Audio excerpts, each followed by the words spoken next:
Go.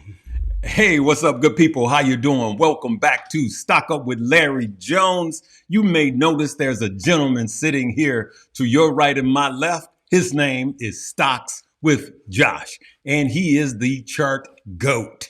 That's what he's known as around these parts. All right, we're just shooting from the hip. I don't have my computer with me and everything, but there's a lot to talk about.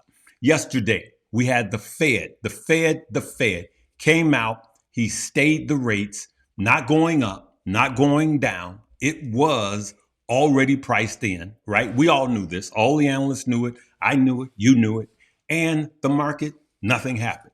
But I expected that there will be some volatility today because I say it every single Fed meeting. The markets need 48 hours to decipher what the Fed just said.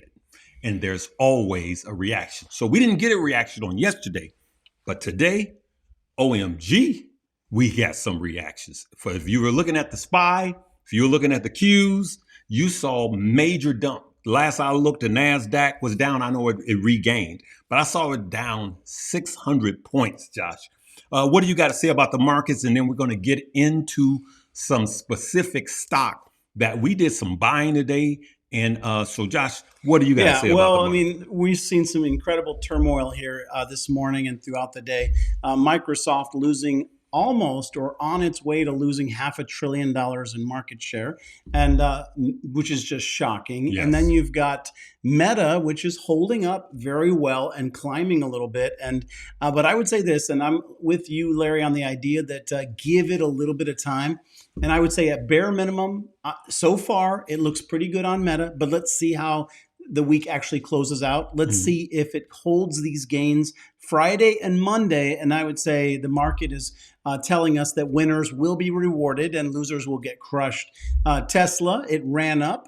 People liked some of the news that they were going to shift away from being just a car company and begin to make some robots. And we saw the stock rip, shooting up above 450, which was very surprising. But yes, Larry, it couldn't hold it. It dropped. It lost that 440, and then it lost 430. Yep. And I'd given the target that it would go down to 411, and let's watch tomorrow morning if we don't hit 411. Right. And you made an interesting comment to me about that whole situation. Yes. Tell me about it. It's the same thing. You guys remember a company? It used to be called, Facebook, and then he changed it to Meta. And everything was going to be about the metaverse. He wasted billions of dollars and put it into the whole metaverse, right? Stock absolutely tanked, okay? Then, just like I said here on this page, I says, one day he's going to come out and say, okay, I hear you, I got you. And that's what he did. And now it's in a reversal process. But look at the charts and zoom out and look at how long it went down and how long it's taking to get back. Now, it's a little different, but it's kind of the same thing. When you leave your core constituents, how do you measure things? Yeah, right. At that point. Right. You can't measure it. You losing your core. I got enough Southwest airlines. Yes, I still fly Southwest. Now, I'm not first class everywhere, right? But I have enough points. I don't have to, my wife hasn't paid for a flight in 4 years now, right? I got points. I'm first class, all of that. But I don't like Southwest no more. Why? They've left their core values. Yeah. Right? Now I got to pay for bags and all. I don't, because I got enough points. But I'm like, this is what I fell in love. This is what I fell in love with. Now you going to change on me, girl? Come on. All right. All right. You had long hair. Now you whacked it all off. All right. But so it's kind of that type of thing. What do you think is going to happen with Stressler from this point? I'm sorry, well, Tesla. Yeah, no, I'd love to comment. Personally, I think it's been overdue for a pullback. And I made this comment that it really didn't matter what they said. There was this concern that I had that unless they came out with a very clear timeline that tied their projects to capital increases, a timeline with numbers that were going to hit here, and here, the stock was going to drop. Yeah. The stock was going to drop because the benefit of the doubt had been rolled out long enough to Elon. Now, personally, I like the idea I'm a Tesla investor and a long-term a Tesla guy, and I would love to see. I think they're going to continue to do well, but in the short term, I'd be very, very surprised if the stock didn't continue to fall. Yes, I agree with you also. But now here's what I like about Elon.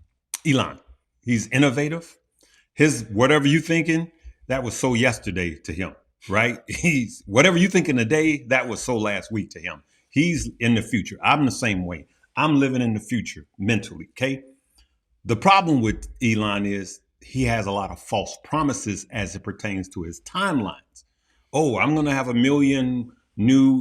brand new Model Ys. I'm going to have 1 million out in the next 5 minutes. And he knows it's not going to happen, but he says that all of the time. So he never hits those marks, but they do come. And they do come. He fulfills his promise. He delivers, but it takes a minute, right? And I think that the robotics, you've been talking about robotics. I've been talking about robotics, but you have been saying, guys, you're underestimating the future of Tesla. And so can I throw something else out? Yes. Another interesting dynamic of the earnings event was that they're going to sneak $2 billion out the door over to their XAI. Yeah. And that was kind of interesting to me. It's a little bit this move where corporate America is just sloshing money around. A lot. And again, I just want to comment, that money, that $2 billion may not seem like much to Elon, but that comes out of the share value. Yep. Okay, that has to be priced in, right? And that's not a big portion of the value that's being dropped today.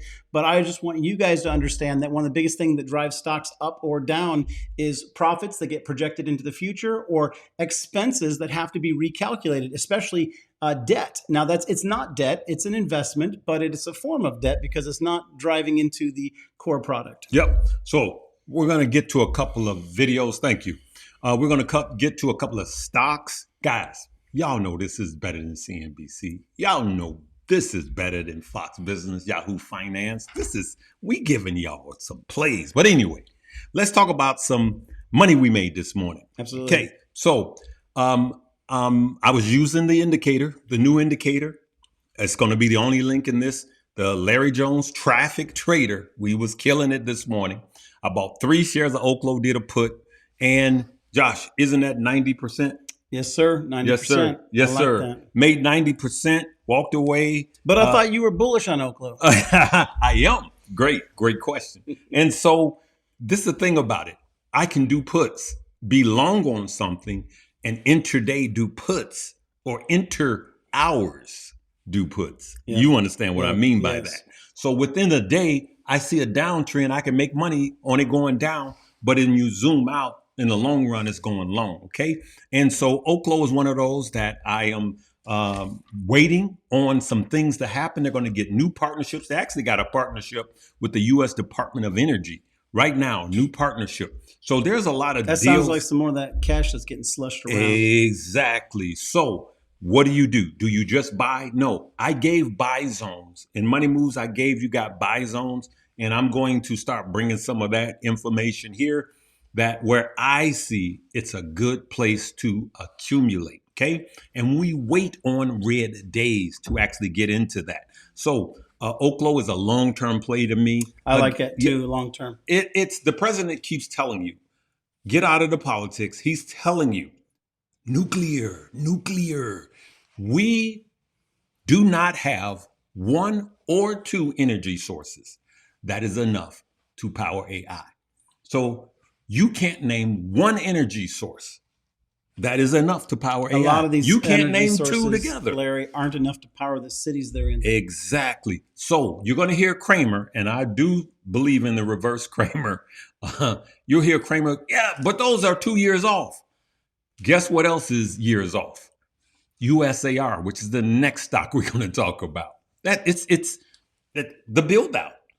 But America cannot be dependent on China, who operates and owns 90% of that market, rare earths. We can't be held at bay with that. What do we have to do? We have to start investing in our own. So Oaklo, nuclear, I know I've been talking about these, but they keep moving every day. So I'm going to switch. You guys, anything Well, no, before I I switch? just wanted to say that we're Yeah. living in the age of, this is the Jetsons, and Yep. we're living in the age of robot armies and high amounts of energy and materials need to be gathered, really. And this is why we see gold and silver at ridiculous all-time highs. And this isn't going away. This has just begun. I always like to throw out, Larry, and I'd Yep. love to share with your audience. People are wondering, when is the AI bubble over? And I would tell you, I feel like I know. Go ahead. Right? It's all going to come. Where did the AI story kick off largely? It kicked off actually with Elon and OpenAI, and then OpenAI and Microsoft, right? That's where it all began. Yep. Google got on board and they doubled their market cap. Yep. But this whole thing ends when OpenAI goes public and has a $1 trillion valuation, right? And it'd be a global, historic Wall Street event. Does it end or does it cool off? Well, it doesn't end, but Yes. the bubble phase of it, Ah. the .com bubble phase of it, Yeah.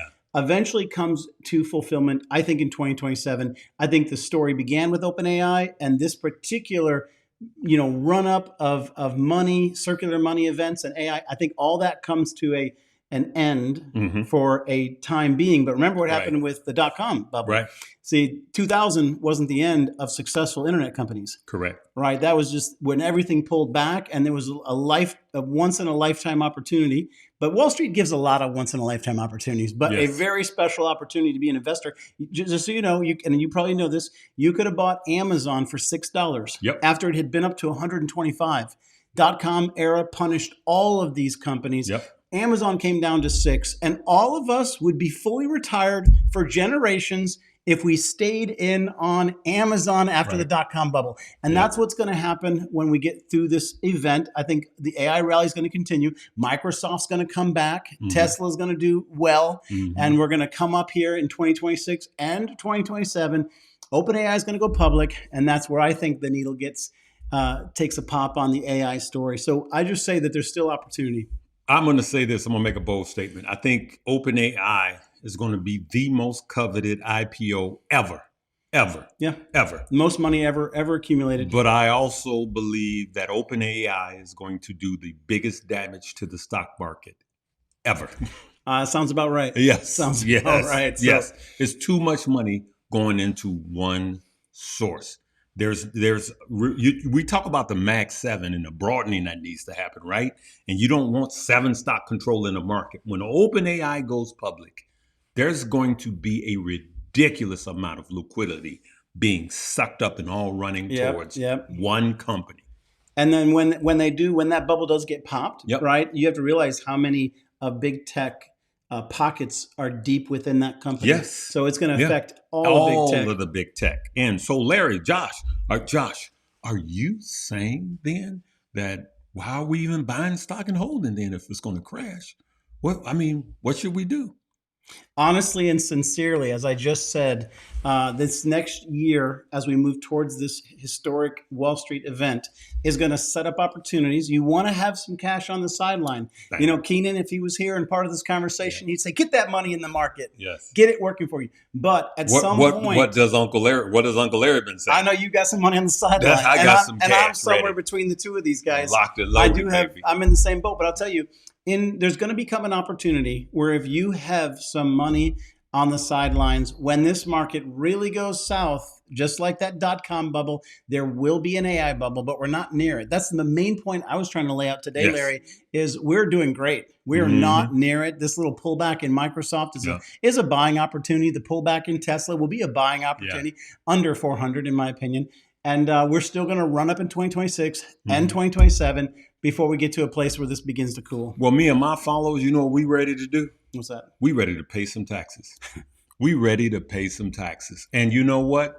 Get ready to pay some taxes. Because as far as me and my stock up with Larry Jones' house, we going to make money. And we going to trade the market that we in. We've been killing it. We're going to continue to kill it through 2026. And what are we going to get prepared to do? Pay taxes. Why? Because we're going to have gains. And so I don't care if I make money hand over fist in 2026. We just got to pay taxes. Okay? That's it. Now, would you rather not make money? Would you rather not have money to pay taxes? Or would you rather have money to pay taxes? So what I plan on doing is as the market continue to get higher and higher and higher, I can always continue to start raising my stop losses. And yes, it don't work all the time. Yeah, because you got to have a buyer, right? It doesn't matter if you're selling the stock if it's no buyers. So what do? You take a haircut. Okay. We're going to take profits when some of these are frothy. Some of you are going to want to try to sell at the top. Good luck with that. All right. Houdini couldn't pull it off. So what you have to do is go, hey, I was looking at Palantir. You know, I was up 175K in my growth portfolio. Now it's been eating away at it. Okay. I did sell a few shares, but I didn't sell enough. And so now it's coming back. Okay. So now don't try to guess the top. Don't try to guess the bottom. Bears make money.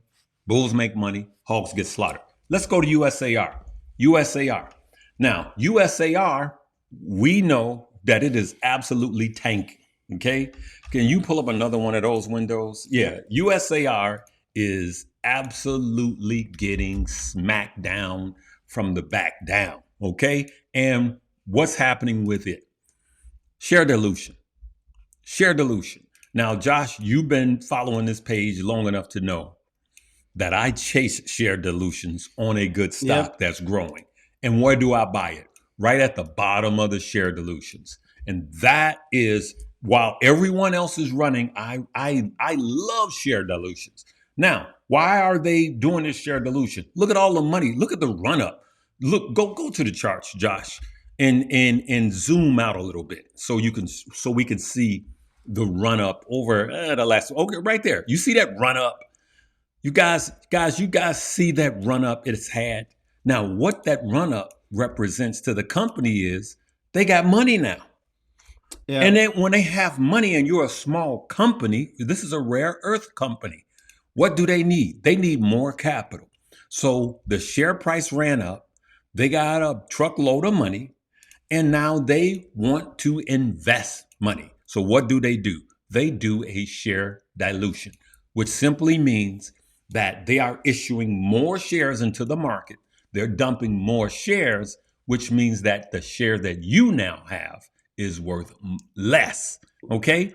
And what I like to do is I like to go to where the share dilution point is. And that's where I accumulate at. And I just hold. I don't care if it's red tomorrow. I don't care if it's red next week. This is a long-term hold. Will you be able to get it at better prices? Probably. Okay.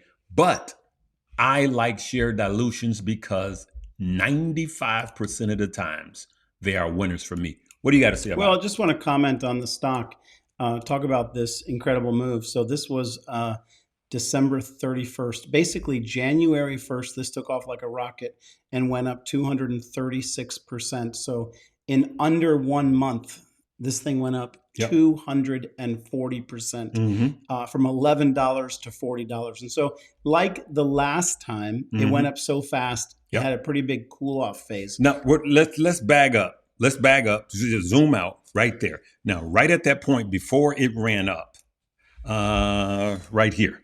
Yep. Okay. Now, give them that percentage that it ran up. Okay. So give me a minute. Now, watch this, guys. So this had previously run up another two. This is really almost within pennies. Exactly. Another 232%. Exactly. And then now let's measure out the fall. Watch this, good people. From the top. And how much did it fall? 74%. Okay. You guys see the story that I'm trying to show? You guys see what's going on right here? Now, what do you have to say about this, Josh? Well, I would just say that this has been one similar to Larry, that I like it for a long-term play. I like this for ownership, but obviously I knew when it was running up past 26, 27, I gave it as a sell. I told everybody in my community, Larry, I said, if we hit $26, $27, I said, that's an area where if you're swing trading, take profit.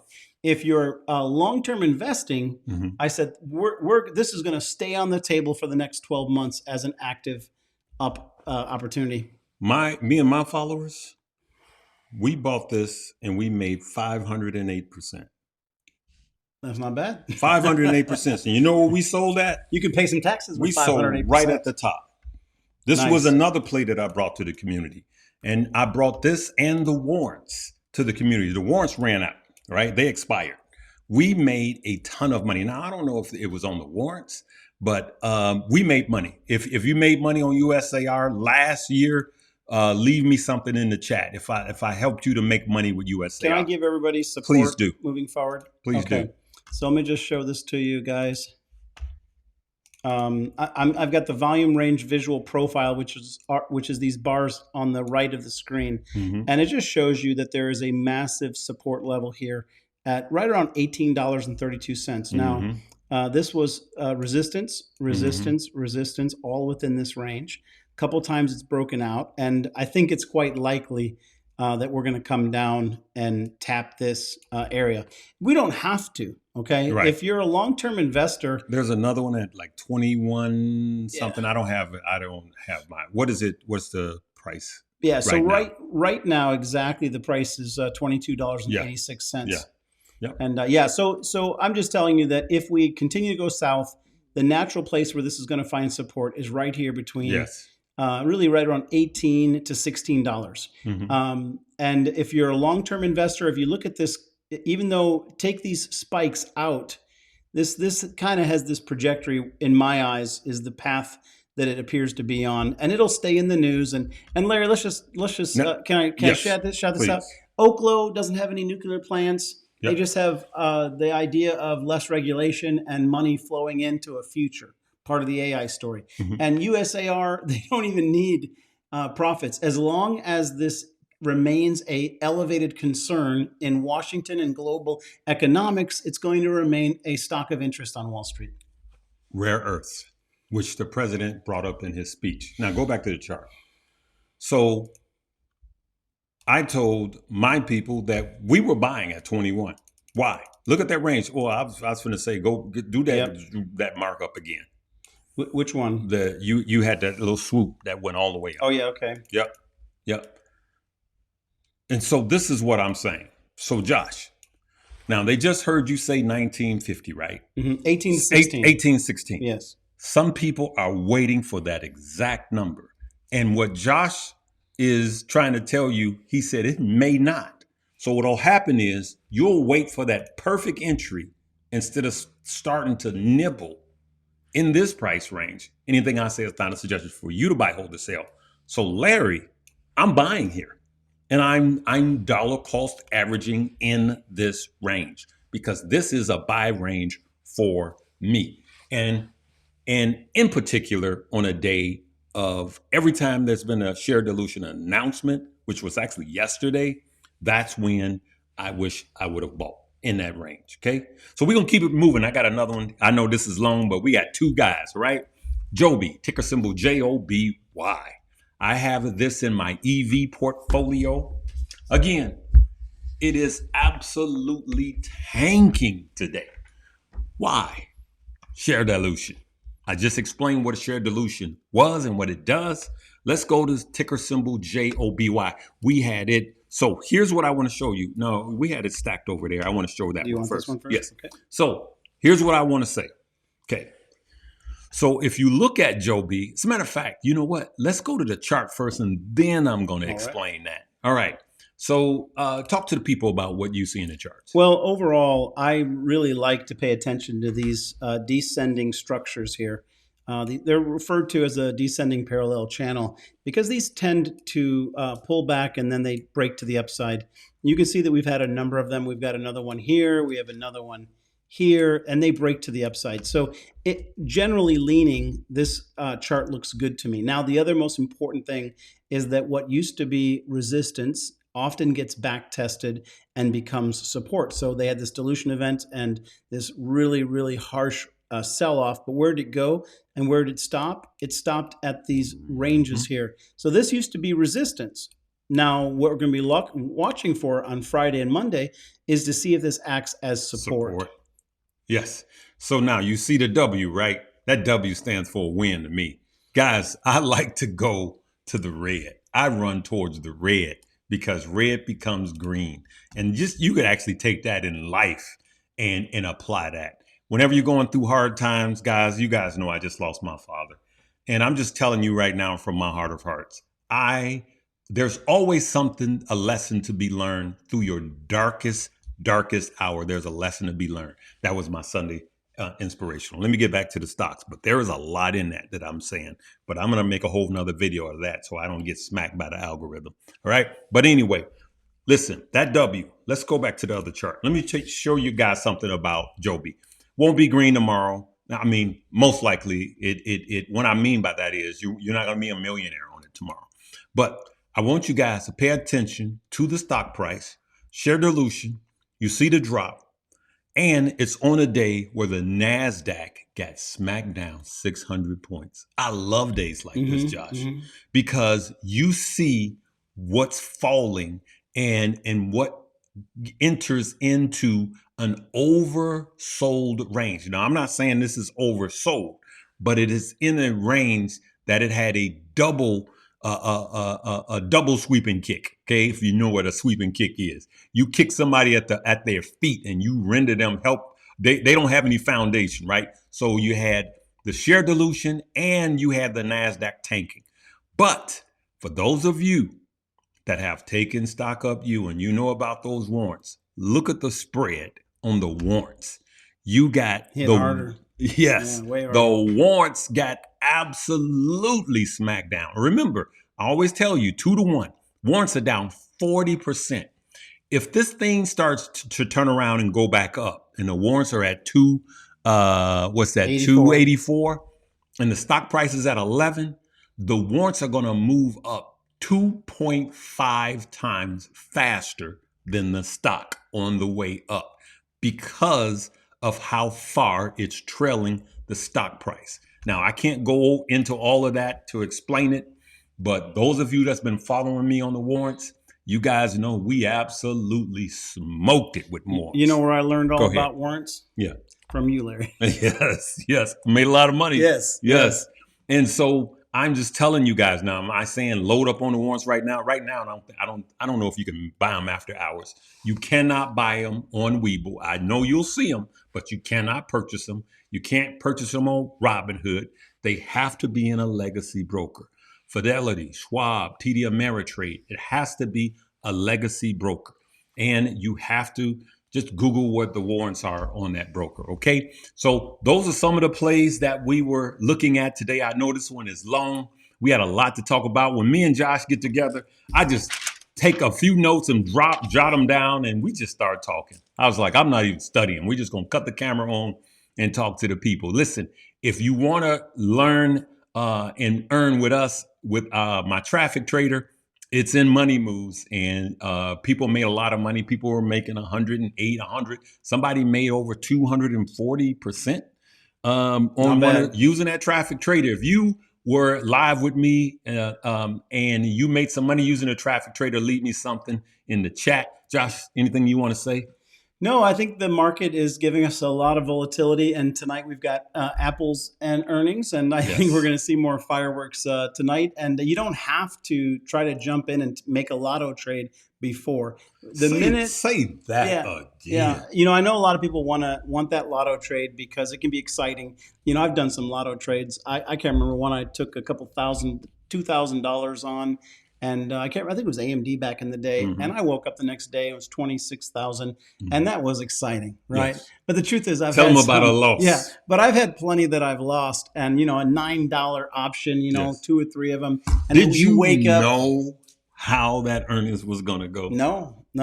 But the thing is, I'm trying to tell you this. So yesterday, Tesla ran up, right? And it looked good. But unfortunately, today it ran down. And we were able to run the charts and predict that we are going down more. So no matter what happened with Apple today, the best trading opportunity is going to be tomorrow morning. That's it.